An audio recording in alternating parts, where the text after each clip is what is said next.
দরজায় নক করার শব্দটা যেন ধীরে ধীরে বাড়তে থাকে। অরিত্র তাড়াতাড়ি ঘরের আলো জ্বালিয়ে সিঁড়ি দিয়ে নিচে নেমে আসে। নিজের মনে বলতে থাকে, কি ব্যাপার, কি এত রাতে কে এত জোরে দরজা ধাক্কাচ্ছে, তাও আবার এই বৃষ্টিতে। দরজায় কলিং বেল আছে, তাও এত জোরে নক করল যে ঘুমটাই ভেঙে গেল। ভ্রু কুচকে অরিত্র নিচে নামে, আলো জ্বালানোর চেষ্টা করে, অবাক হয়ে বলে, এই যা, আলো জ্বলছে না কেন? খারাপ হয়ে গেল নাকি? বলতে বলতে খুলতেই একটা দমকা বাতাস অরিত্রর অন্তরাত্মা কাঁপিয়ে দেয়। ওর দরজার সামনে দাঁড়িয়ে একটা লোক। লোকটার মুখ দেখা যাচ্ছে না, কারণ সে পরেছে একটা হলুদ রেইনকোট, যেটার মাথা অবধি ঢাকা। ভালো করে মুখটা দেখার চেষ্টা করে হরিত্র, কি চাই? এত রাতে এভাবে দরজা ধাক্কাচ্ছেন কেন? এবার লোকটা মুখ তোলে, মুখে একটা অদ্ভুত হাসি লেগে, হাসিটা দেখলে যে কারোর অস্বস্তি হবে। লোকটা হেসে বলে, ডাক্তার বাবু, আপনি মরতে চলেছেন, সেটা বলতেই তো এলাম। ঘড়ির কাঁটা পেরিয়েছে রাত 12টা। আপনি ঠিক সময়ই এসেছেন। আজকের গল্প দরজার ওপারে কে। গল্পটি লিখেছেন স্বর্ণাভ বন্দ্যোপাধ্যায়। জন্ম দমদম, পেশায় সরকারি ব্যাংকের শাখা প্রবন্ধক, আর নেশা লেখালেখি। বিভিন্ন প্ল্যাটফর্মে তার গল্প প্রকাশিত হয়েছে। তার উপন্যাস অচেনা জীবন হাজারদুয়ারি সাহিত্য পুরস্কার 2025 পেয়েছে। এছাড়াও তার লেখা থেকে একাধিক অডিও স্টোরি তৈরি হয়েছে। এবার শুরু করা যাক গল্পটা।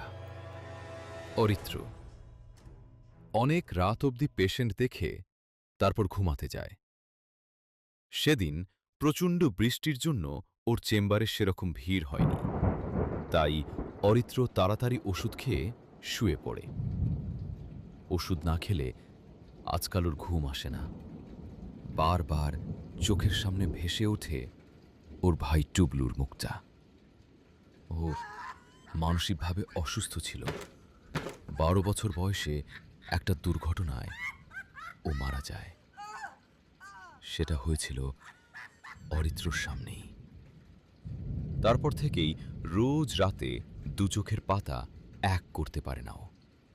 ওষুধ লাগে। একবার সেই ঘুম ভাঙলে আবার ঘুম আসা মুশকিল, তাই দরজার আওয়াজে বিরক্ত হয়ে দরজা খুলতেই সে দেখে একটা লোক দাঁড়িয়ে আছে। লোকটার গোটা গা রেইনকোটে মোড়া, মুখ দেখা যাচ্ছে না। রেইনকোট পরা আগন্তুক হাতের ইশারায় ভিতরে ঢোকার অনুমতি চায়। অরিত্র কিছুটা মন্ত্রমুগ্ধের মতো দরজা থেকে সরে যায়। আগন্তুক ঢুকে বলে, একি আলো জ্বলছে না কেন? এই অন্ধকারে ঠিকভাবে কিছু দেখা যায়? ভুল হয় না, বলুন। লোকটা অদ্ভুতভাবে খিক খিক করে হাসে। লোকটার গলাটা অরিত্রর খুব চেনা লাগে, কিন্তু মাথা ঠিক মতো কাজ করে না। অরিত্র বলে, কে আপনি? কি হয়েছে আপনার? এত রাতে কেন এসেছেন? কোনো এমার্জেন্সি? লোকটা হালকা হাসে, কিন্তু কোনো উত্তর দেয় না। অরিত্রর রাগ বাড়তে থাকে। এত রাতে ঠাট্টা করতে এসেছেন? দাঁড়িয়ে দাঁড়িয়ে হাসছেন কেন? বলুন, কেন এসেছেন? হে বাবা, আপনার সাথে ঠাট্টা?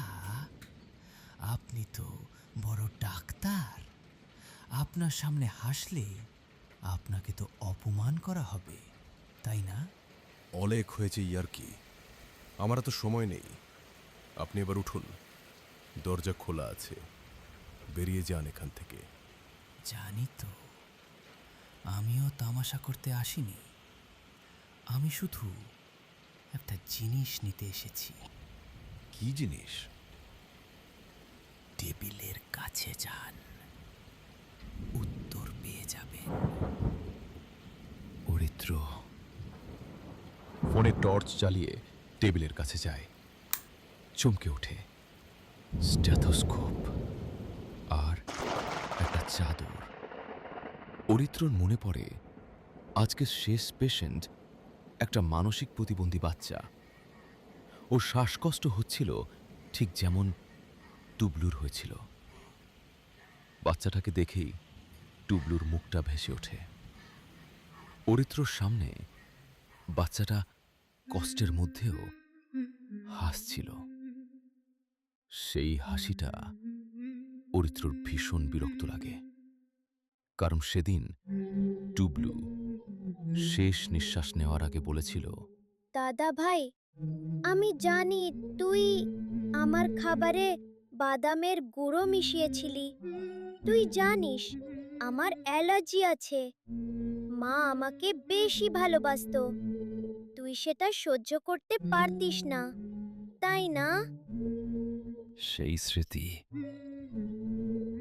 অরিত্রকে ধীরে ধীরে গ্রাস করে। রাগের মাথায় সে বাচ্চাটাকে ভুল ওষুধ খাইয়ে ফেলে। ওষুধ দেওয়ার সাথে সাথেই বাচ্চাটা অজ্ঞান হয়ে যায়। তারপর হঠাৎ রক্ত বমি শুরু হয়। ওর বাবা বাচ্চাটাকে নিয়ে বৃষ্টির মধ্যে দৌড়ে যায়।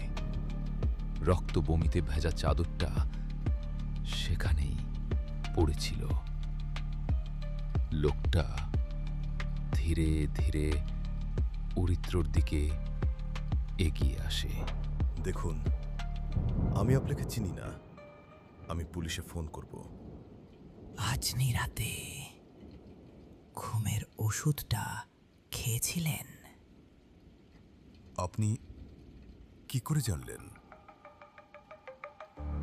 আপনি ভুল করে সেই বিষ ওষুধটাই খেয়ে ফেলেছেন ডাক্তারবাবু। আপনি আর বেঁচে নেই। লোকটা স্টেথোস্কোপ তুলে নেয়, ধীরে ধীরে রেইনকোটের হুড সরায়। লোকটার মুখটা দেখে ওর পায়ের তলা থেকে মাটি সরে যায়। অরিত্র বুঝতে পারে লোকটা আর কেউ না, সে নিজেই। অরিত্র শ্বাস ধীরে ধীরে বন্ধ হয়ে আসে। চোখের সামনে যা দেখছে বিশ্বাস করতে পারে না। লোকটা স্টেথোস্কোপটা হাতে তুলে বলে, এটা তোমার আর দরকার নেই, এবার ঘুমিয়ে পড়ো সারা জীবনের মতো। বলে হাসতে শুরু করে লোকটা। সে হাসি কোনো মানুষের নয়। এ হাসি যে শুনে সে আর বেঁচে থাকে না।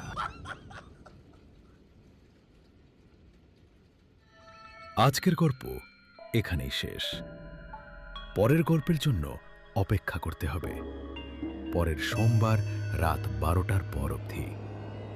ততক্ষণে সাবস্ক্রাইব করুন এই চ্যানেলটি রাত 12টার পর, যেখানে প্রতি সপ্তাহে পাবেন লোমহর্ষক ভূতের কাহিনী।